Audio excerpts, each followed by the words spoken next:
Halo semuanya, selamat datang kembali di channel Tata Boom Boom. Kali ini gue bakal ngebahas seorang samurai yang gagah berani, yaitu Jin Sakai dari game Ghost of Tsushima.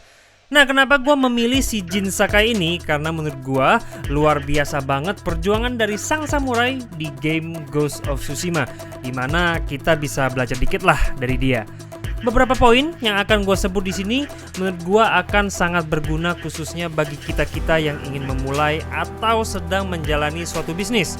Tapi secara umum ya bisa dipakai juga ke aspek kehidupan kita yang lainnya. Oke, sebelum itu tentu kita harus kenalan dulu dengan Jin Sakai.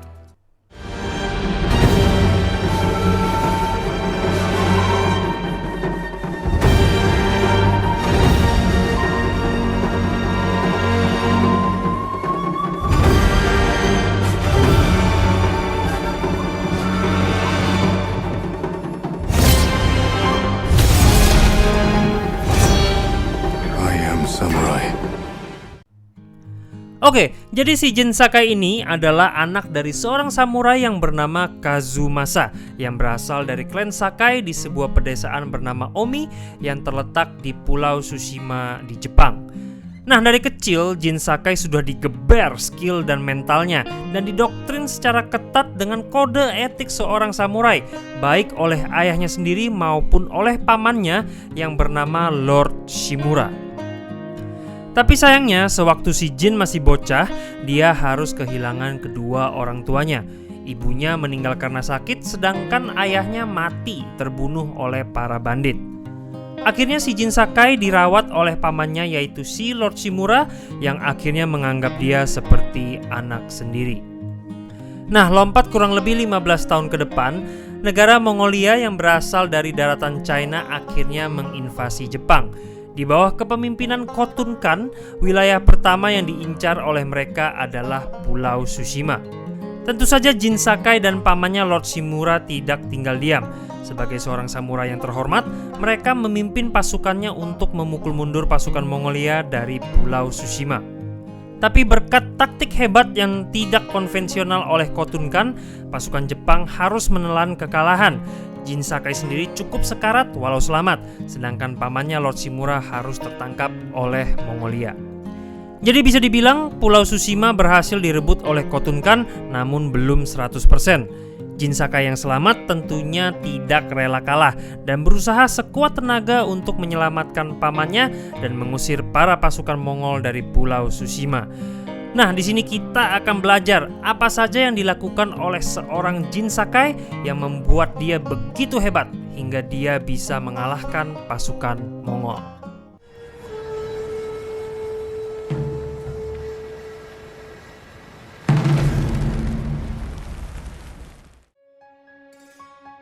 Seperti kita tahu, seorang samurai itu mempunyai sebuah kode etik yang sangat ketat dan mereka ini sangat menjunjung tinggi kehormatan. Bisa dibilang mereka sangat anti dengan yang namanya pengecut. Jadi mereka harus selalu tampil gagah berani dan tidak boleh ada tipu muslihat. Kalau seorang samurai sampai melakukan hal yang memalukan, maka mereka harus melakukan bunuh diri yang kita semua kenal dengan nama seppuku atau harakiri. Nah, prinsip mereka ini sebenarnya patut diacungi jempol, tapi ternyata hal ini justru menjadi senjata makan tuan pada saat Mongolia datang menyerang, di mana para pasukan Mongol justru menggunakan taktik yang tidak konvensional.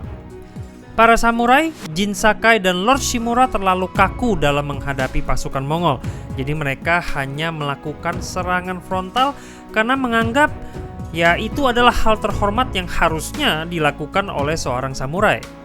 Akhirnya tentu saja serangan para samurai ini sangat mudah ditebak oleh pasukan Mongol dan akhirnya mereka harus kalah karena terlalu keras kepala, tidak mau merubah cara mereka dalam bertarung.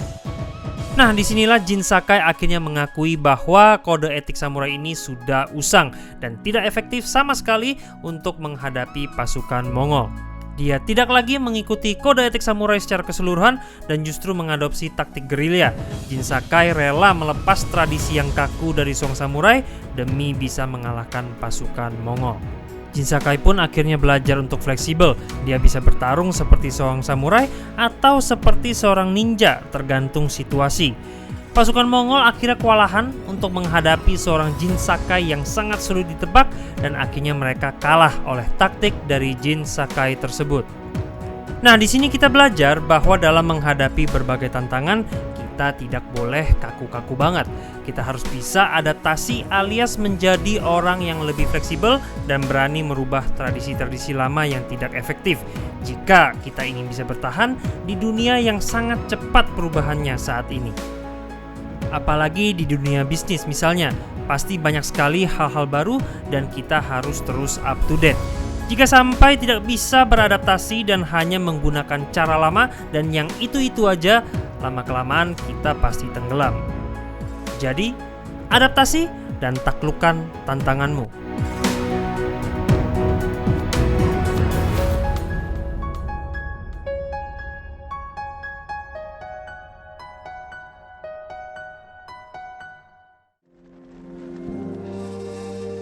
Dalam sebuah peperangan tentunya kita membutuhkan yang namanya aliansi supaya kemungkinan kita untuk menang bisa lebih tinggi.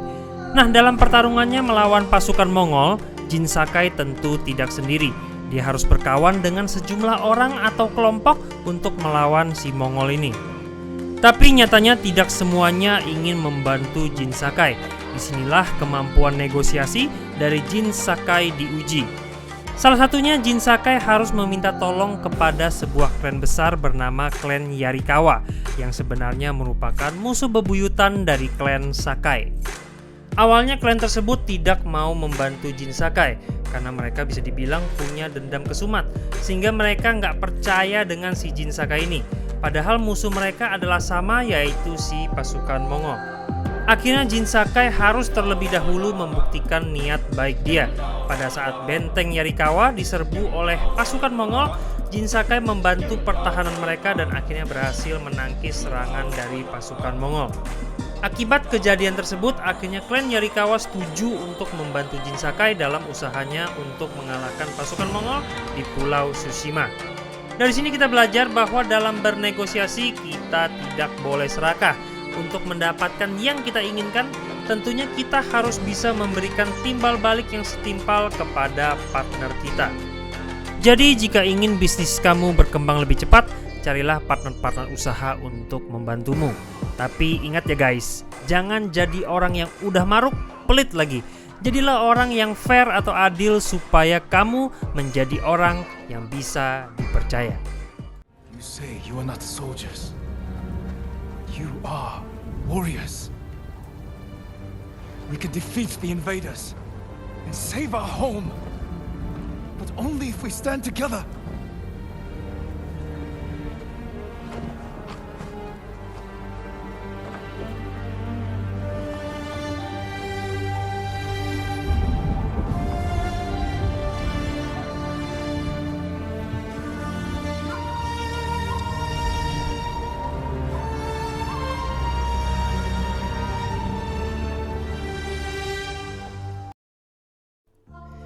Di game ini Jin Sakai sering banget harus menyerang atau menyusup ke markas musuh sendirian.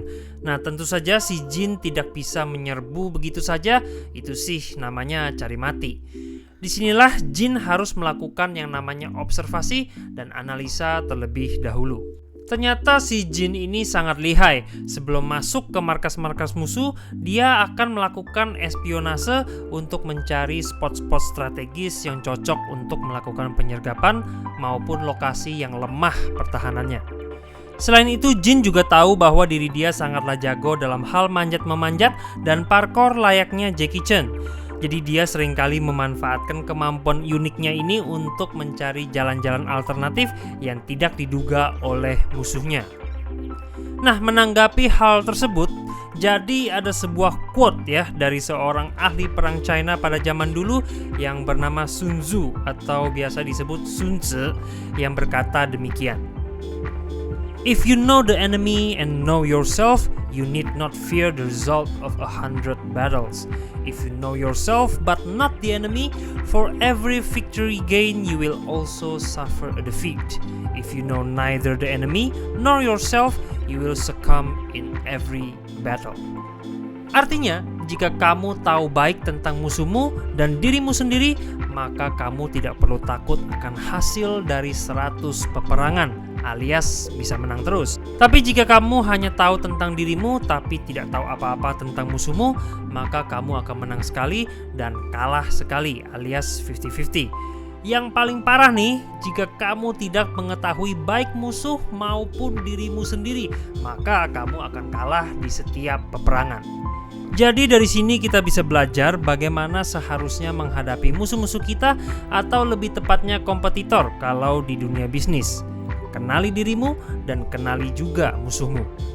Seperti seorang Jin Sakai, kita perlu melakukan observasi atau research dan menganalisa kira-kira apa kekuatan serta kelemahan baik dari para kompetitor maupun kita sendiri. Dari sini kita bisa memutuskan untuk bersaing atau bertarung pada hal-hal yang menguntungkan kita. Attack what is weak, avoid what is strong. Seranglah kelemahan, hindari kekuatan. Mungkin terdengar pengecut kata-kata ini, tapi realitanya inilah yang harus kita lakukan jika ingin menang dari lawan kita.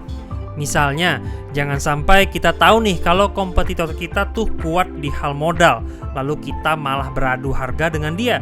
Padahal mungkin modal kita tuh lemah banget. Ya pasti kalah hancur babak belur kitanya. Nah, mungkin kita tahu bahwa kompetitor kita lemah di servis dan kebetulan kita kuat di aspek itu. Maka yang kita hajar, yang kita promosikan adalah aspek tersebut, baru bisa kita menang dalam kompetisi bisnis kita. Jadi, jangan buta ya guys dalam bersaing. Kita harus tahu dulu siapa musuh kita, siapa diri kita, baru kita hajar.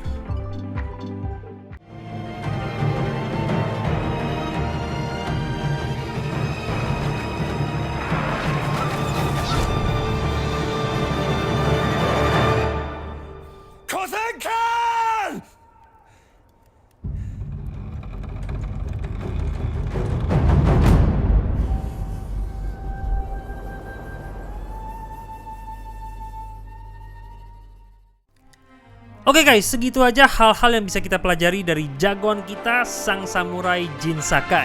Semoga hal-hal yang saya sampaikan barusan bisa bermanfaat bagi kamu semua dan mungkin membawa kita kepada kemenangan demi kemenangan yang gemilang. Play hard, learn harder. See you in the next video. Ciao!